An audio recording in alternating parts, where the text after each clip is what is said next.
मतलब का रिश्ता। Heart touching story. एक गांव में बड़ा साहूकार रहता था। साहूकार बहुत पैसे वाला था। आसपास के कई गांव में उसका बड़ा नाम था। लेकिन इस साहूकार को अपने पैसों का, अपने रुतबे का और अपने नाम का बड़ा ही घमंड था। वह अपने नाम को बनाए रखने के लिए बहुत ज़्यादा सोचता था और बिना किसी के भावनाओं की कदर किए वो सब करता था जो उसे लगता था। साहूकार को कई सालों बाद एक संतान प्राप्ति हुई। साहूकार ने अपने इस खुशी को मनाने के लिए अपने घर पर एक बहुत बड़ा कार्यक्रम रखा, जिसमें उसने आसपास के गांव के सभी श्रीमंत लोगों और सिर्फ ऐसे रिश्तेदारों को जो पैसे वाले थे बुलाया था। पास के ही गांव में साहूकार की खुद की सगी बहन भी रहती थी। क्योंकि इन दिनों उसकी आर्थिक परिस्थितियां कुछ अच्छी नहीं थी, इसलिए उसने अपनी बहन को तो इस कार्यक्रम के लिए नहीं बुलाया। साहूकार ने जिस कार्यक्रम का आयोजन किया था वह इतना भव्य था कि इस कार्यक्रम की चर्चाएं हर गांव में होने लगी। यह खबर उस साहूकार की बहन तक भी पहुंच गई। बहन को ये जानकर बहुत ज़्यादा खुशी हुई कि इतने सालों बाद उसके भाई का आखिरकार संतान सुख प्राप्त हो ही गया। बहन ने सोचा कि भाई गलती से उसे इस बारे में बताना भूल गया होगा और अपनों को भला कोई न्योता देता है। भोली बहन ने अपने भाई के यहाँ उस कार्यक्रम में जाने की तैयारियां शुरू कर दी। जिस दिन वह कार्यक्रम था उस दिन बहन सुबह सुबह ही अपने भाई के घर जाने के लिए निकल पड़ी। रास्ते में अपने पुराने मैले कपड़े देख उसे ख्याल आया कि अगर किसी और के घर जाना होता तो मैं ऐसे कपड़ों में जाने की सोचती भी नहीं, लेकिन मैं तो अपने घर मेरे मायके जा रही हूँ, वहाँ मुझे ये सब सोचने की कोई ज़रूरत नहीं है। जैसे वह अपने मायके पहुँची, वहाँ का भव्य आयोजन देख के वह बहुत खुश हो गई और उसे अपने भाई पर बहुत गर्व हुआ। वहाँ पर वह जल्दी से जल्दी अपने भाई को मिलकर उसकी खुशी में शामिल होना चाहती थी। वह तुरंत सीढ़ियाँ चढ़कर घर के अंदर प्रवेश गई। उसने देखा कि उसका भाई मेहमान के तौर पर आए सभी धनाढ्य और नामी लोगों का स्वागत करने में व्यस्त हैं। बहन जैसे ही अपने भाई की तरफ उससे मिलने के लिए बढ़ी, उसके भाई की नज़र उस पर पड़ गई और अपनी बहन को ऐसे मैले पुराने कपड़ों में देखकर भाई ने उससे मिलना तो दूर बल्कि तुरंत बहाना बनाकर वहाँ से निकल गया।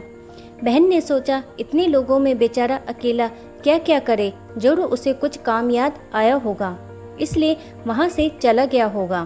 बहन बाद में अपनी भाभी से मिलने गई। भाभी ने उसका स्वागत किया और उसे खाना खाने के लिए आग्रह किया। बहन ने सोचा ठीक है, पहले खाना खा लेती हूँ, फिर बाद में आराम से भाई से मिल लूँगी।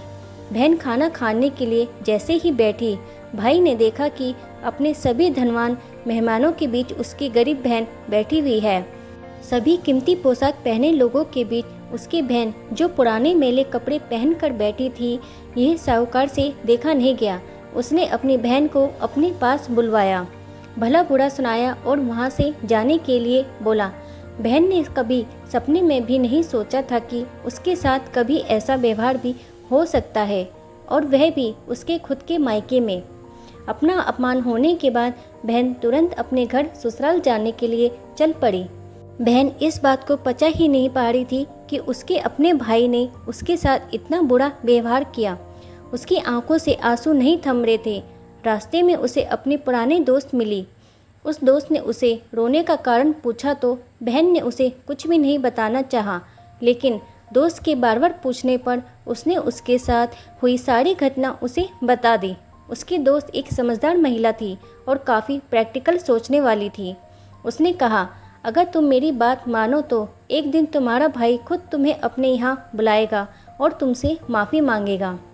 बहन ने उससे कहा कि मैं तुम्हारी हर बात मानूंगी, बताओ मुझे क्या करना होगा। दोस्त ने कहा कि तुम इस अपमान को, इस दुख को एक दिशा दे दो और कोई गृह उद्योग शुरू कर दो।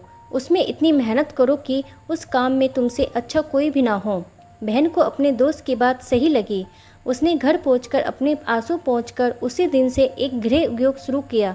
उसने दिन रात मेहनत की, अपने साथ कई और गांव की महिलाओं को जोड़ा और देखते ही देखते उसका गृह उद्योग चल पड़ा। कुछ ही सालों में आसपास के 50 गांव में उसका नाम और रुतबा काफ़ी बढ़ गया और वह पैसों के मामले में अपने भाई से भी ज़्यादा बड़ी बन गई। भाई को भी जब यह पता चला कि उसकी बहन इतनी धनवान हो गई है तो उसने सोचा कि एक बार उससे मिलकर आया जाए। वह जब अपने बहन को उसके घर मिलने पहुंचा तो बहन ने उसका किसी राजा महाराजा की तरह स्वागत किया, उसकी पसंद का खाना खिलाया। बहन का ऐसा व्यवहार देखकर भाई को अपनी पिछली गलती का एहसास हुआ, इसलिए उसने अपनी बहन को अपने घर होने वाली पूजा के लिए आमंत्रित किया। कुछ ही दिनों बाद बहन अपने भाई के यहाँ उस पूजा के लिए पहुँच गई। जैसे ही बहन अपने भाई के घर पहुँची, उसका भाई उसके स्वागत के लिए दरवाजे पे ही खड़ा था। बहन अपनी महंगी गाड़ी में आई थी। उसने बहुत कीमती साड़ी और उससे भी ज़्यादा कीमती गहने पहन रखे थे। बहन का ऐसा ठाट बाट देखकर सिर्फ भाई ही नहीं बल्कि उसका पूरा गांव दंग रह गया। भाई दौड़कर आया और बहन की गाड़ी का दरवाज़ा खोलकर उसे बाहर आने के लिए कहा और बड़े प्यार से उसे पूजा का प्रसाद ग्रहण करने के लिए बुलाया। बहन को इस बार 12 पकवान परोसे गए थे। चांदी की थाली में उसे खाना दिया गया था। वह साथ में एक सोने की चम्मच भी रखी गई थी।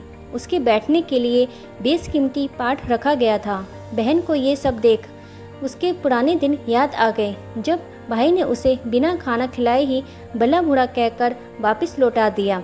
बहन खाना खाने के लिए तो नहीं बैठी, लेकिन उसने अपने सारे कीमती दाग दागिने और जेवर उतारकर उस थाली के सामने रख दिए और खाने में कुछ निवाला उन दाग दागिना पर रख दिया। बहन का ऐसा व्यवहार देखकर सभी हैरान थे।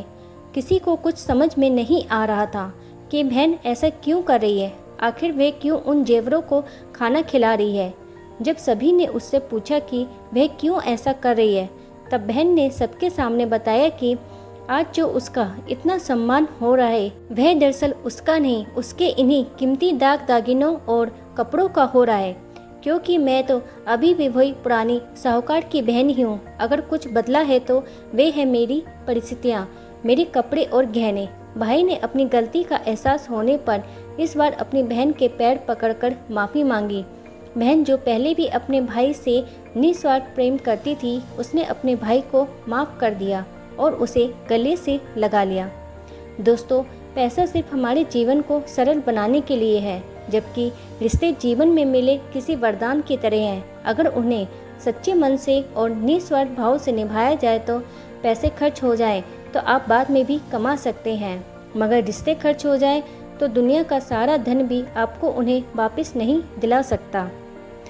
उम्मीद है दोस्तों आज की कहानी आपको पसंद आई होगी। अगर आपको ये कहानी पसंद आई है तो मेरे चैनल को लाइक करें, शेयर करें, सब्सक्राइब करें, साथ ही बेल बटन भी जरूर दबाएं। वीडियो देखने के लिए आपका धन्यवाद।